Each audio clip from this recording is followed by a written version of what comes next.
Fellas, you know Degree Cool Rush deodorant, right? Well, last year they changed the formula, and guys were mad about it. One dude even started a petition. So guess what? Degree heard us, admitted they messed up, and brought the original Cool Rush scent back exactly how it was. And it's in Walmart, Target, and other stores now for under $4. So grab some and remember why its cool, crisp, and fresh scent made it the #1 men's antiperspirant for the last decade. Degree Cool Rush is back, and it smells like victory for all of us.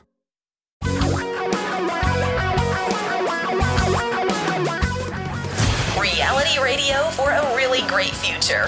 We're talking real money. Okay, hands are down. Mic adjusted in the proper position for airtime. My IFB, also known as my AirPods. Why did it just do that? You just bounced off there, my friend. I don't know how I did that. So here, that's all right. It's all right. We'll keep on going. I'm getting you back. It means I'm gonna have to answer. You have to answer. You have to answer. My face connection, my remote access to Tom is not working right now. So I'm sorry, we cannot go on the air. Oh, that was a terrible angle. Okay, that was scary. Il Duce. That's my low angle shot. I look good from low angle. I kind of like it. It's that Mussolini pose. Oh, okay. Looking off into the distance of all the territory I'm going to soon give up to the British. Yeah, it looks pretty good right there. So, and then you'll be sitting up in the mountains waiting for the Germans to come rescue you. Yeah, you got my Fischler Stork will come and pick me up and run me off to Germany very quickly. So I feel good about that. We could talk World War II all day, couldn't we? But we won't. I think that's the next show coming up, isn't it? Oh, please, let's hope not. It'll be an audience of like three really old guys in their 90s I going, hate to say it. I kind of remember that. Yeah, those guys are getting kind of old, as we would say. So. Hi, here's what we talk about. We talk about money, big piles of money. Not so big a pile of money that we're dealing with hyperinflation or the Weimar Republic. No, not that kind of money. But money, your money, real money. That's why we're talking real money here on the Talking Real Money radio program. I am Don McDonald. Over there is Tom Cock. We're in different parts of the country. How we manage to do this every week is astonishing. I still don't fully understand it, but we do. And you are invited to be a part of it by calling us right now at 855-935-TALK, 855-935-8255. And how can I say right now? If you're listening to our podcast, because you can call right now, anywhere. We get calls and texts from people and emails all the time. You have the audio up on your... No, I don't. It's all the way down. Are you sure? Because I'm hearing a little sound. It won't go to zero for some reason. That's what I mean. It won't go to zero. Yeah, that's why I have an IFB. Over here. How all right, that? Get rid of me. Move me across the room. Look really small. But we do want to talk a little bit. Now, while we don't want to worry you and get you concerned about hyperinflation. And what is hyperinflation again, Tom? You told me, is it like 1,000% a year or something? 1,000% a year. Yeah. That's pretty moving up quite a bit there. Where the loaf of bread requires a wheelbarrow full of money to buy one. Yeah. Are we anywhere near that? No. But inflation has reared its ugly head in the wake of a very unique set of economic circumstances that most will say, if you line the economists up end to end, they might reach a conclusion on this one, that it was caused by the pandemic, lack of spending, and then lots of spending. Well, yeah, and inflation did surge more in June than it has in the last 10 years. So that makes it a substantial event, right? I mean, we're running at somewhere around 5%. Now, don't take that to mean it's going to be that for the rest of the year. That's where the trouble always starts. That's where the rubber meets the road. It's an annualized number. So if it is up, for example, if something was up 0.5% in a month, that would be a 6% annualized rate. Thank you. Even if it was only up 0.5% for the whole year in just that month, it still would have been annualized for that month at 6%. And that's one challenge, right? Deciding whether this is sort of a temporary thing, it's going to be long-term. That's one. But here's the other. Every time something happens, there's all kinds of people who proclaim themselves to be experts to tell you, here's what you need to do to respond to that. That's when the real trouble starts. Because there is no secret sauce to protecting yourself from inflation. Sorry. I mean, there's things you should always own in case inflation does rear its ugly. I mean, because in this piece, there's a fellow back in Cleveland who's an advisor who says, oh, yeah, I'm moving my clients into value stocks because value stocks do a bit better during inflationary periods. Of course, there's people going to tell you to use precious metals and then Treasury inflation protected securities. So we'll talk about those in just a couple of minutes. Yeah, I want to talk about the tips a little bit later on, but wearing gold, that's going to be very uncomfortable. 855-935-TALK is our phone number. Give us a call, please. Tom and Don are talking real money. Is your portfolio a mess? You may have a case of hodgepodgeitis, but don't worry, we can help. Just set up a free, no-obligation meeting with a Vestory advisor at Vestory.com. No sales pitch, guaranteed. That's Vestory.com. For your real life and real future, Tom and Don are talking real money. 855-935-TALK. Give us a call. We'll talk about the money matters that matter to you and try to get your questions answered. But we're talking about inflation right now, and we have seen an uptick in inflation. You've seen it. It's stuff you buy. Like right now, cars, ridiculously expensive. We're going to talk about that later, about the used car thing. Yeah, it's insane. But here's the thing. Inflation, a little inflation is not a bad thing. As a matter of fact, many think it's a good thing. Rampant long-term inflation is a very rare thing, despite the fact that we suffered from a decade or more of inflation in the 70s and 80s that we, the baby boomers, are all obsessed with. The reality is when you build your portfolio, you have, or you should have, some sort of inflation protection built into it through equities, which can raise prices. The companies can raise prices through Treasury inflation-protected securities or through the savings bonds. You should have some of that kind of stuff in the portfolio.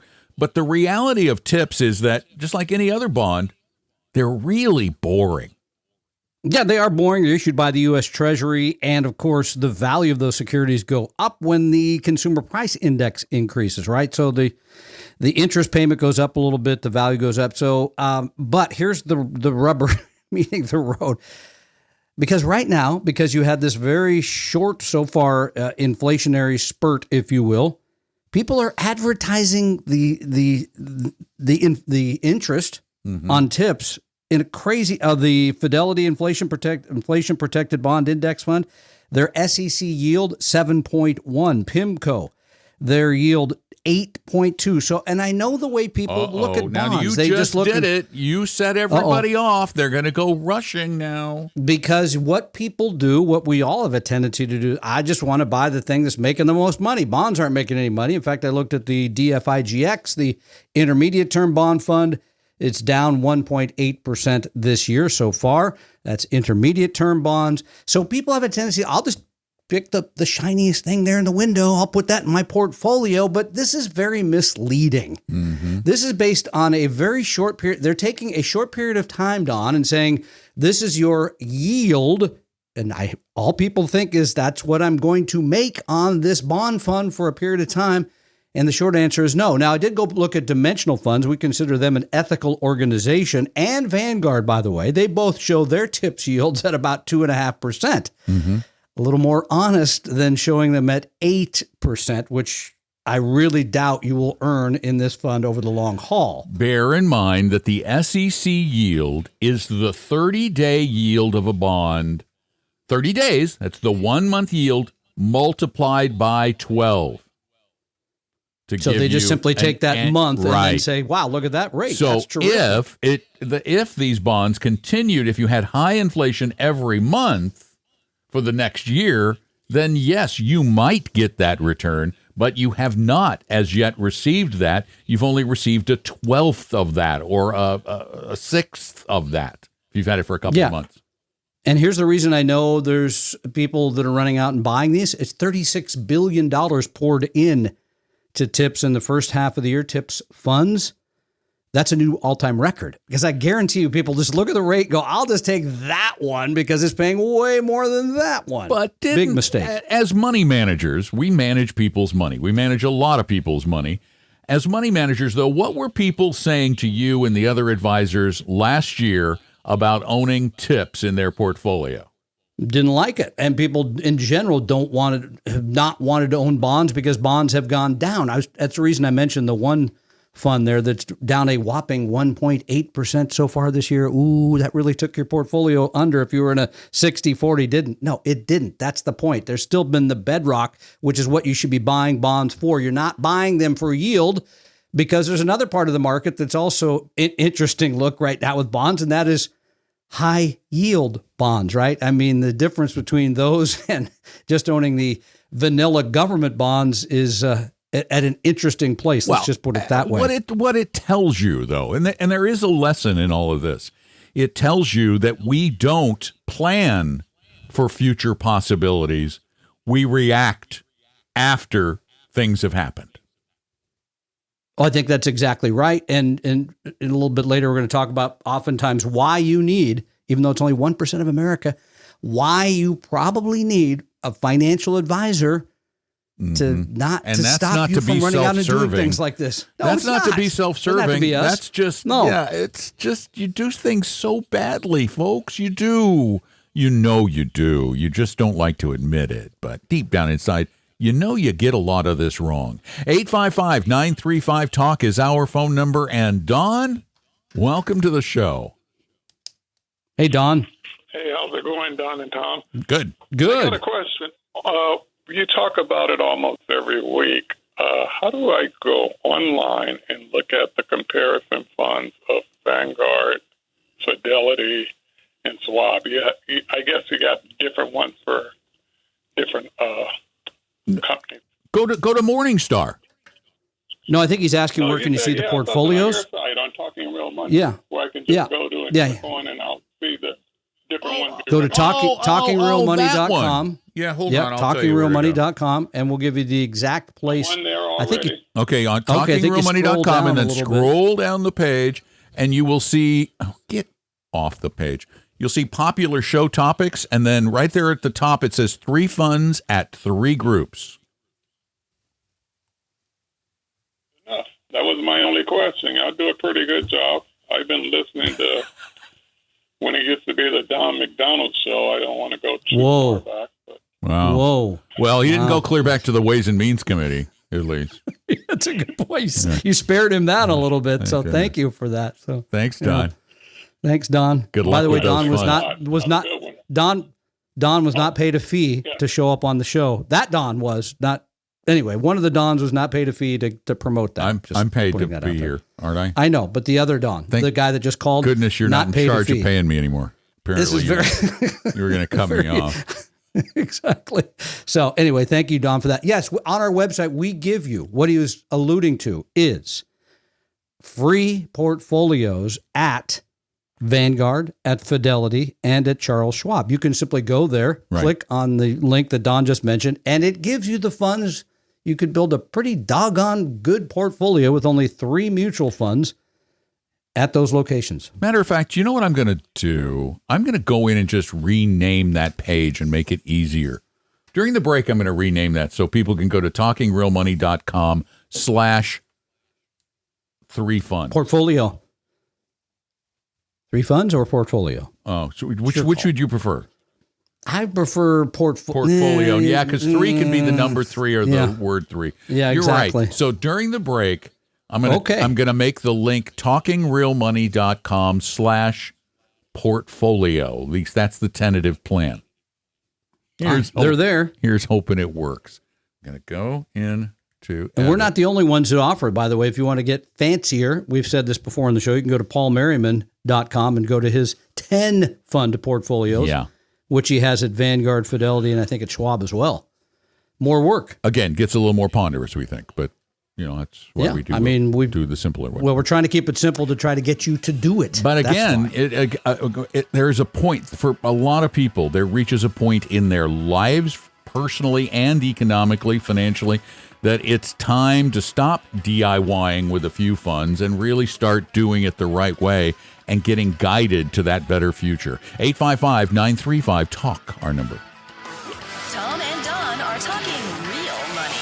Set your course for a great future with a free copy of our 60-page Better Retirement Guidebook at vestory.com, vestory.com. Your guides to a really great financial future. Tom and Don are talking real money. Oh, it doesn't work that way. I can't make it what I wanted to make it. It would be talkingrealmoney.com/show topics and that's show dash topics portfolio. That's the only way I can. It's complicated. By the way, speaking of complicated, I do want to mention one other thing around inflation. I just saved it. Here's one way to lose to inflation. Have $22 trillion in the bank. That you will be losing. Who has $22 trillion in the bank? America. Oh, America.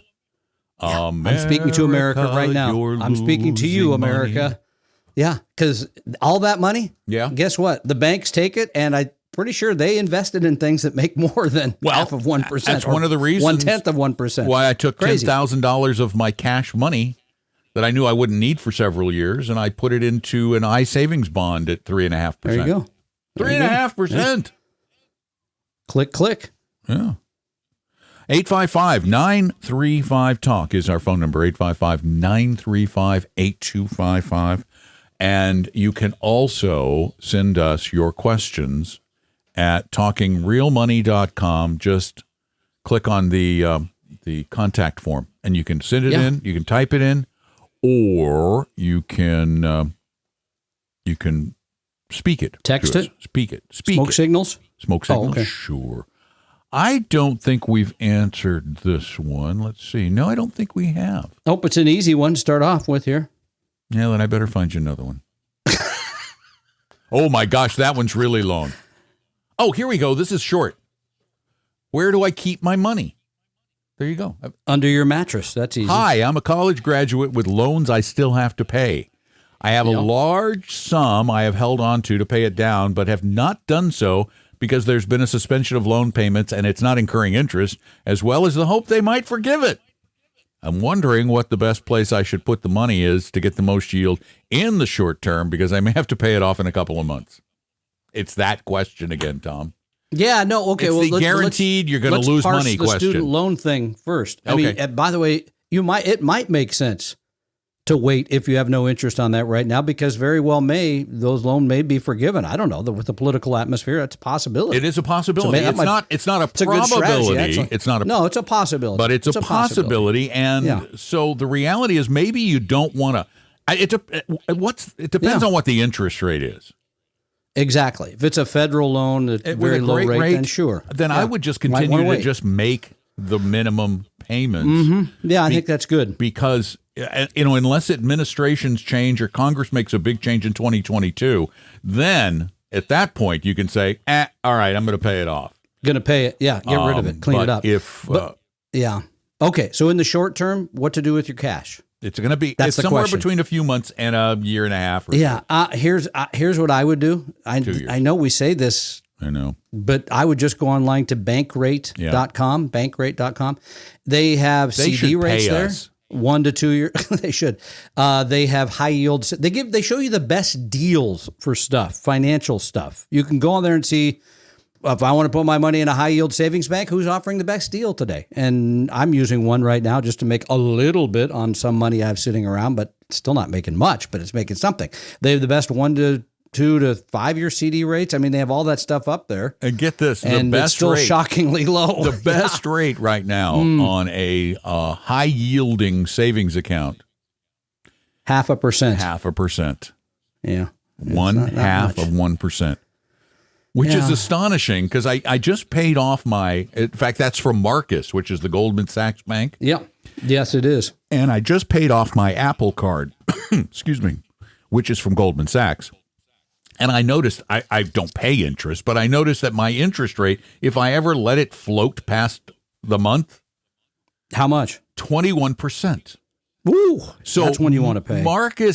Goldman Sachs gets 21% if I borrow money from them.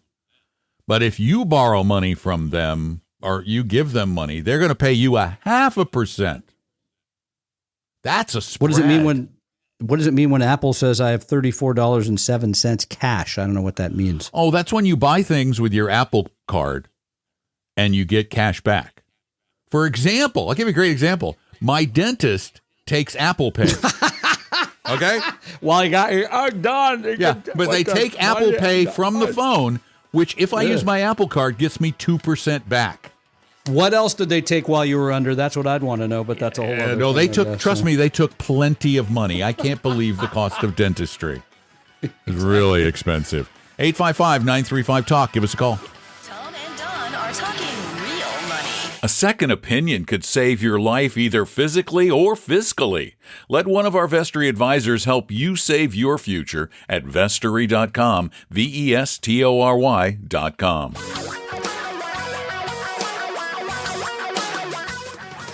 Reality radio for a really great future. We're talking real money. Imagine, if you will, a science fiction movie in which a strange foreign virus infects the planet and throws it into an alternative universe. That Where? is just what has apparently happened on the planet Earth. And what has the result of that been? It's been, are we living in crazy times? Think about it. Your house is worth stupid amounts of money. My house really is worth is. stupid amounts of Yeah, money. I agree. We talked about inflation coming back. Lumber. We've got people who won't get vaccinated. The masks are coming back. I mean, come on. Now, and I just mentioned in passing on a previous podcast, I mentioned the fact that I was on Carvana and discovered that a Tesla was selling used with 5,000 or 6,000 miles on it for more than a brand new Tesla. And it turns out that's not the only car you can buy used and pay more.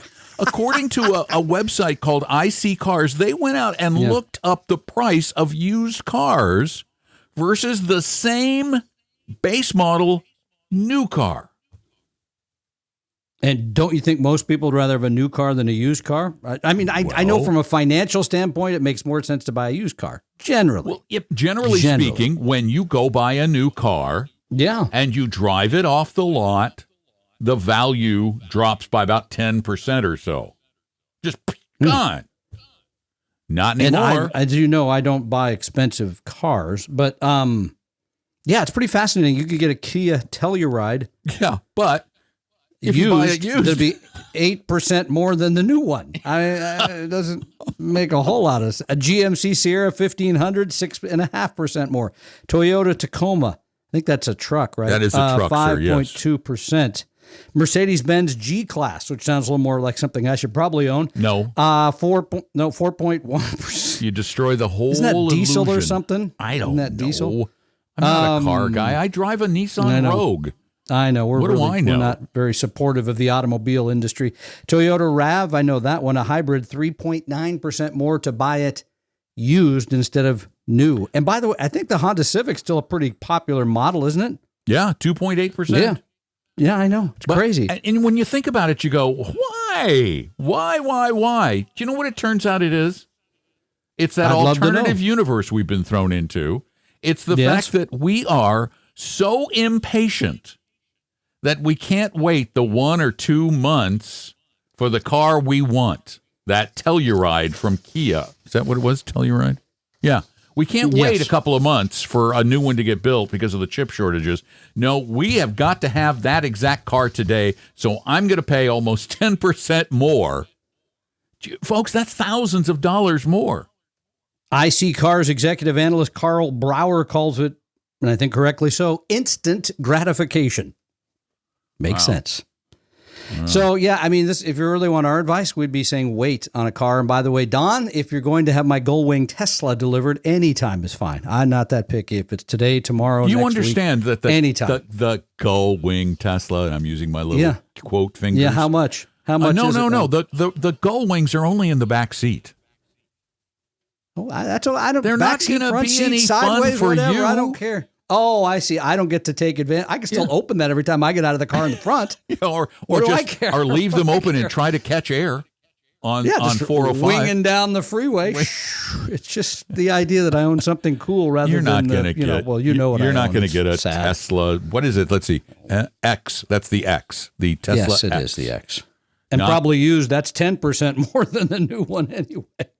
You know what's funny? I looked. I couldn't find any used X's because I was thinking of you, and I thought, maybe we should all take up a collection. And were you thinking well of me, or was it just thinking of me? time for Christmas, we could get Tom his little gold ring. Chip in. Yeah, that'd be nice. We'll find like 3 people, give $1 each.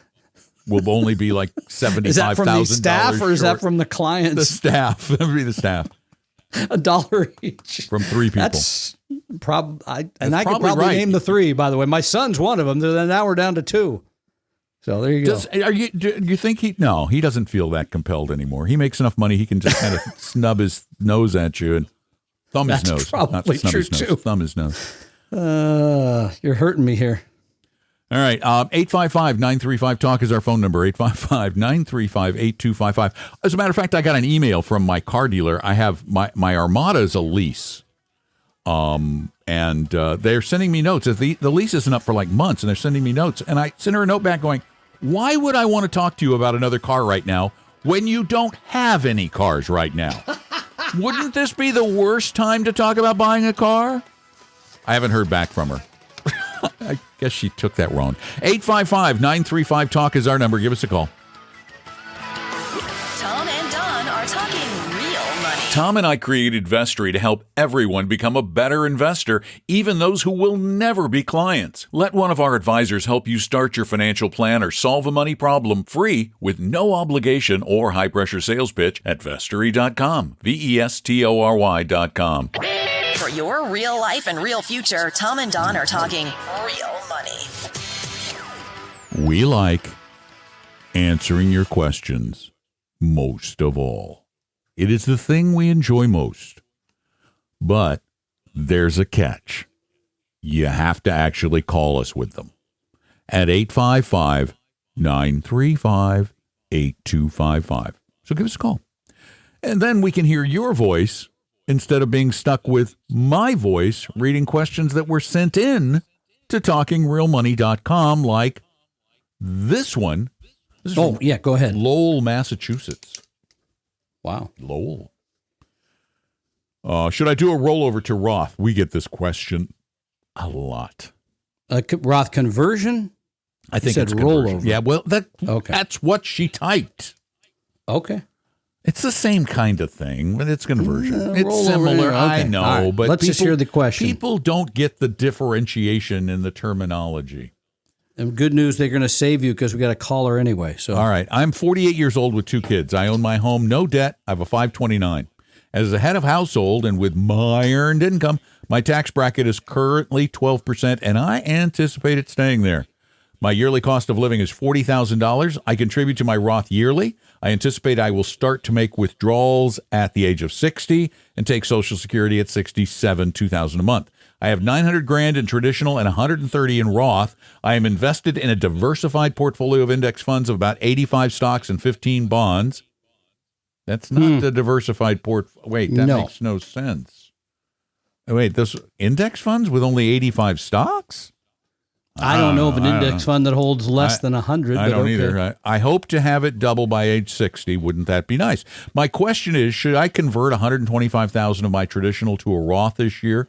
The $125,000, along with my current income, would put me in the 24% tax bracket. No. I have enough money in savings to pay the taxes and would still have a solid emergency fund. Since I'm in the low 12%, I don't know if it's wise to pay the 24% and let the money grow tax-free, or take a chance that tax brackets will be low in the future. As I write this, I think I know the answer. Thanks for your financial insight. I really enjoy listening to the show. Tom. I would say no. To move from the 12% bracket to 24, that's pretty tragic. Yeah. I agree. Maybe you could go up to 20. The brackets are 12, 22, and 24. 22. So that's ridiculous. So here's what literally, make sure, unless you're at the very top end of the 12% bracket, if you're not at the absolute top of the 12% bracket, like you're 10,000 short or whatever it might be, convert up to that. Do not which get, is a good strategy. or, don't or kick a yourself little up. bit Yeah. into a little bit into the 22. Because remember it's progressive. So you don't pay 22 on everything. You only pay it on the amount over the $50,000-$60,000.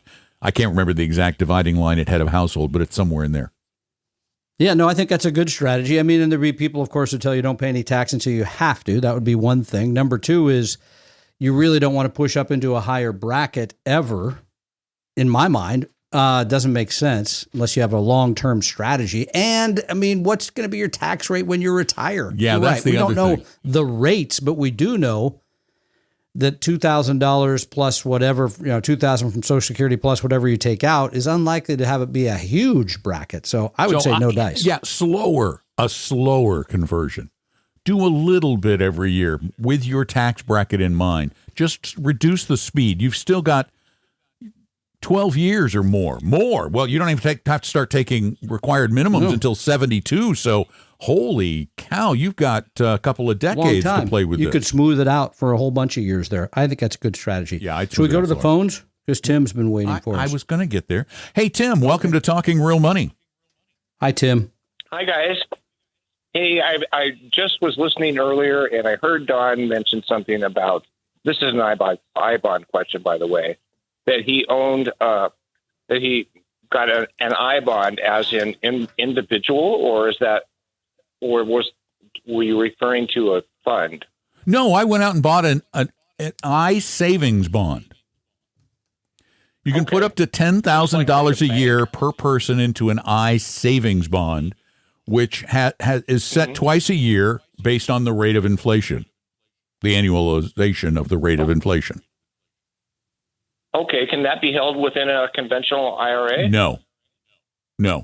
That's why I said it's for my other. It has to be after tax. Yeah, it's for my money. This is just for some cash that I had that I wanted to keep relatively safe and could tie up for a couple of years because you don't want to take it out the first year. Absolutely. Well, you can't. You can't take it out the first year.